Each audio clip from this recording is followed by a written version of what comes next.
Price Lord Holy Spirit. Happy man who is begin Jesus Christ. சந்தோஷமான மனிதன் இயேசுவின் பின்னால். இன்று ஆண்டுடைய வார்த்தை, கர்த்தர் என் அழுகையின் சத்தத்தை கேட்டார். சங்கீதம் 6:8. இந்த வார்த்தையில் நமக்கு ஆண்டவர் ஒரு பெரிய ஆசீர்வாதத்தை வைத்திருக்கிறார். அதாவது நம்ம ஆண்டவர் சமூகத்துக்கு கடந்து போகிறது இந்த காலத்தில் ரொம்ப ரேரு. ஏன்னா நம்மளுடைய ப்ராப்ளம் எது வந்தாலும் இமீடியட்டாக நம்ம ஃப்ரெண்ட்ஸ்டையோ அல்லது ஃபேமிலி மெம்பர்ஸ் யார்ட்டையாவது சொல்லி அதில் சொல்யூஷன் தேட பார்ப்போம். டேரெக்டாக நம்ம ஆண்டவர்கிட்ட போக மாட்டோம். எப்போ நம்மளுக்கு சுற்றி இருக்கவங்க மூலமாக, ஃப்ரெண்ட்ஸ் மூலமாக அல்லது உறவினர் மூலம் யார் மூலமாவது நமக்கு சொல்யூஷன் கிடைக்கல, இவங்களால முடியாது, மனுஷர்களால் முடியாது அப்படின்னு நம்ம நிற்கும்போது அப்போ தான் நம்ம நினைப்போம், மனுஷனால் கூடாது தேவனால் கூடும். இந்த வார்த்தை அப்போ தான் நம்மளுக்கு தென்படும். ஸோ அப்போ நம்ம ஆண்டவர்கிட்ட போய் நம்ம பிரார்த்தனை பண்ணும்போது ஆண்டவர் அதில் ஒரு சொல்யூஷன் கொடுத்து நம்மளுக்கு அதில் ஒரு விடுதலை தருவார்.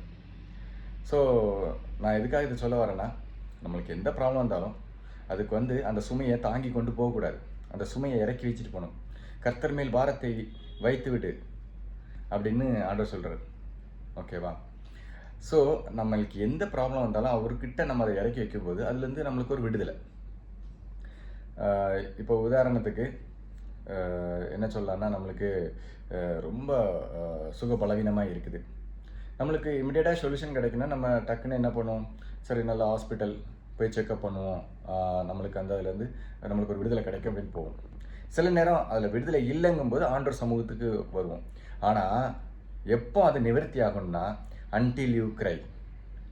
அந்த ப்ராப்ளத்துக்கு சொல்யூஷனே இல்லை, ஆண்டவரே நீங்கள் மட்டும்தான் உதவி செய்யணும் அப்படின்னு அவர் காலில் விழுந்துட்டோன்னா அடுத்த நிமிடமே நமக்கு சொல்யூஷன் வந்துருச்சுன்னு அர்த்தம்.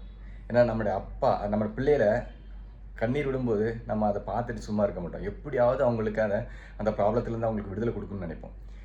ஆக்சுவலாக உலகத்தில் இருக்க நாமளே அப்படி நினைக்கும்போது நம்முடைய பரமபிதா நம்ம கண்ணீர் விட்டார்னா அவர் என்ன பண்ணுவார், அடுத்த நொடியே நம்மளுக்கு அதில் solution.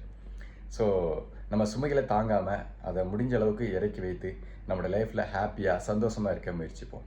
Price Lord Holy Spirit. ஆமென்.